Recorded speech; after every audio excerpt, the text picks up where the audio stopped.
E commerce start करने के लिए बेस्ट प्लेटफॉर्म कौन से हैं सर?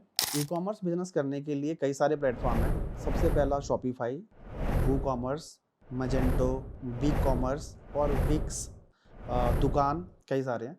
अगर मुझे बिगिनर फ्रेंडली बताना हो और बेस्ट अगर मुझे रेकमेंड करना हो तो that will be Shopify obviously. हम खुद भी पिछले लगभग 8 सालों से शॉपिफाई यूज़ कर रहे हैं अपने ई कॉमर्स ब्रांड्स के लिए। हम वूकॉमर्स और दूसरे प्लेटफॉर्म भी यूज़ करते हैं बट मेजरली शॉपिफाई यूज़ करते हैं। शॉपिफाई इसलिए क्योंकि Shopify is the literally easiest platform out there. और मुझे ऐसा लगता है कि किसी भी पर्सन के लिए जो बहुत इनिशियल लेवल पे है, जिसको अगर इंस्टाग्राम और फेसबुक चलाना भी आता है, तो वो भी शॉपिफाई को यूज़ कर सकता है बहुत ईज़िली।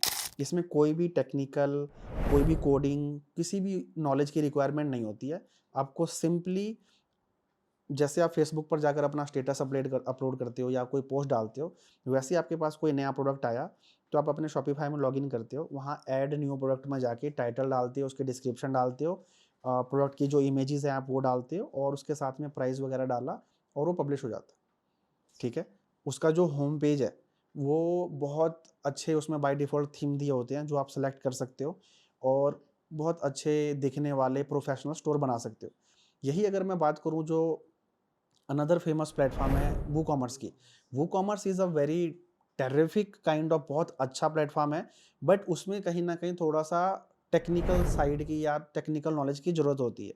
और आई एम अज्यूमिंग कि कोई पर्सन जो स्टार्ट कर रहा है उसको उतना टेक्निकल नहीं पता है, इस वजह से मैं शॉपिफाई रिकमेंड कर रहा हूँ।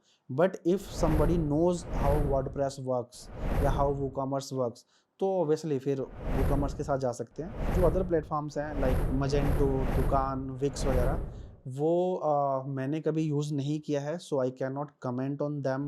बट मुझे ऐसा लगता है कि शॉपिफाई और वूकॉमर्स अपने आप में काफ़ी हैं किसी भी लेवल का ऑनलाइन ई-कॉमर्स बिज़नेस बनाने के लिए। अब अगर कोई ब्रांड बहुत बड़ा बन जाता है तो फिर वो अपना कस्टम डेवलपमेंट कराते हैं, पूरे प्लेटफ़ॉर्म खुद से बनाते हैं और वो सब कुछ वहाँ मैनेज करते हैं। बट वो बहुत लेटर ऑन स्टेज की बात है। तो इनिशियली अगर कोई स्टार्ट करना चाहता है तो शॉपिफाई इज़ द बेस्ट। जो पेमेंट्स हैं, तो हमें पेमेंट्स खुद किसी से कनेक्ट करना पड़ेगा या वो भी शॉपिफ़ाई प्रोवाइड करता है हमें, पेमेंट गेटवेज़? पेमेंट लेने के लिए जो कस्टमर जब आपके साइट पे ऑर्डर प्लेस करेगा और जो वो पेमेंट करेगा, वो लेने के लिए आपको पेमेंट गेटवेज़ की ज़रूरत पड़ती है, राइट? शॉपिफ़ाई का वैसे पेमेंट गेटवे है, जो शॉपिफ़ाई पेमेंट्स बोलते हैं उसको या स्ट्राइप, जो यूएस और या इंटरनेशनल मार्केट में अवेलेबल है। बट इंडिया में वो ऑप्शन अवेलेबल नहीं है, तो इंडिया में हमें पेमेंट रिसीव करने के लिए थर्ड पार्टी पेमेंट गेटवेज़ लेने पड़ते हैं, जिनमें सबसे फेमस और सबसे सक्सेसफुल आज के दिन में जो चल रहा है वो रेज़र पे है। रेज़र पे एक पेमेंट गेटवे है जिसके ऊपर आप जाके रजिस्ट्रेशन करते हो और उसके बाद अपना शॉपिफ़ाई स्टोर के ऊपर उसको इंटीग्रेट कर देते हो, जो भी बहुत ईज़ी है। एनीबॉडी कैन डू, जिसको थोड़ा भी नॉर्मल स्किल्स है, वो कर सकता है। और उसके बाद जब भी कोई पर्सन आपके साइट पे आता है, वो यूपीआई से, क्रेडिट कार्ड से, नेट बैंकिंग किसी भी तरीके से पेमेंट करना चाहे, तो वो रेज़र पे के थ्रू आपको पेमेंट करेगा और रेज़र पे आपको फिर वो पेमेंट आपके बैंक में ट्रांसफ़र करेगा। जैसे कि बहुत सारे लोगों के शॉपिफाई और वूकॉमर्स में एक मिथ और फैक्ट है। जैसे मेरा खुद का एक्सपीरियंस है। मेरी फ्रेंड का ये बहुत वो था कि हाँ, मुझे शॉपिफाई से नहीं करना, मुझे वूकॉमर्स से करना है। तो मैंने उसको बोला कि नहीं-नहीं शॉपिफाई से कर मतलब उससे स्टार्ट कर, वो अच्छा है। तो उसका मतलब वो था कि शॉपिफाई में ना यार बहुत झंझट होता है चार्जेज़ का। तो आप ऐसा कुछ बताओ कि उसमें मिथ और क्या फैक्ट्स हो सकते हैं जो नॉर्मल बंदा उसको डिफाइन कर सके अपना अगर खुद से पता करना है तो? शॉपिफ़ाई में हिडन चार्जेस कुछ नहीं होता। अब अगर किसी पर्सन को बेसिक चीज़ें भी समझने में दिक्कत है, तो उसके लिए तो हर चीज़ में प्रॉब्लम है। क्योंकि मैं आपको हो बताता सकता है हूँ, क्योंकि वो बहुत बहस हो गई थी इसके ऊपर अपनी चली गई थी बहुत ज़्यादा। शॉपिफ़ाई का नॉर्मली एक प्लान है। लेट्स से वो ₹1500 महीने का चार्ज करता है। तो वो उस प्लान के लिए आपसे 1500 ही चार्ज कर रहा है। बट उसके बाद में अगर आप कोई एडिशनल ऐप यूज़ कर रहे हो फॉर व्हाट्सएप मार्केटिंग या फिर फॉर ईमेल मार्केटिंग, तो उन ऐप्स के अपने अलग चार्जेस होते हैं, जो शॉपिफ़ाई ही चार्ज करता है आपसे और उसके बाद वो उन ऐप्स को प्रोवाइड करता है। ठीक है? इसके अलावा शॉपिफ़ाई के ऊपर जब आपको ऑर्डर्स आते हैं, तो उस ऑर्डर का एक percentage Shopify as a processing fee लेता है, जो हर प्लेटफॉर्म लेते हैं। तो अगर इन्हीं चीज़ों को कोई हिडन चार्जेस बोले, तो वो कहीं ना कहीं मुझे लगता है कि वो सही नहीं है।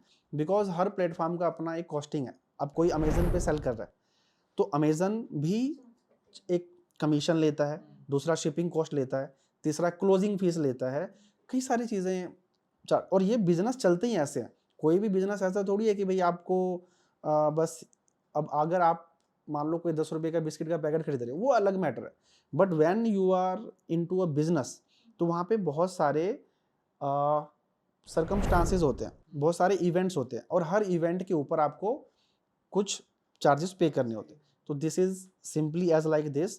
अब अगर हम वू कॉमर्स की बात करें तो वू कॉमर्स में आपको सर्वर लेना पड़ता है जिसके ऊपर आप अपना वेबसाइट को होस्ट करते हो। अब बाय चांस आपके पास में मान लेते हैं कि कोई इवेंट है, लेट से दिवाली आने वाली है, ठीक है, और दिवाली का आपने कोई सेल चलाया, कुछ चलाया और उस पे साइट पे बहुत ज़्यादा ट्रैफिक आ गया, वो सर्वर क्रैश हो सकता है, वो आपकी वेबसाइट डाउन हो सकती है, उसका ध्यान आपको खुद रखना पड़ता है, ठीक है। लेकिन यहीं पे अगर हम बात करें शॉपिफाई की, तो शॉपिफाई में ऐसा कोई कंसर्न नहीं है। शॉपिफाई, दुकान, विक्स, ये सब सेल्फ मैनेज प्लेटफॉर्म्स हैं जिसके ऊपर आपको कोई भी टेंशन लेने की ज़रूरत नहीं होती है। ये क्लाउड बेस्ड प्लेटफॉर्म्स होते हैं, जितना भी ट्रैफिक आएगा उसके हिसाब से वो अपना बैकएंड में ही उसकी कैपेबिलिटी बढ़ती जाती है और वो मैनेज हो जाता है। तो मिथ्स तो यही है कि शॉपिफाई बहुत सारे गलत चार्ज लेता है। शॉपिफाई चीज़ों के ऊपर चार्ज लेता है।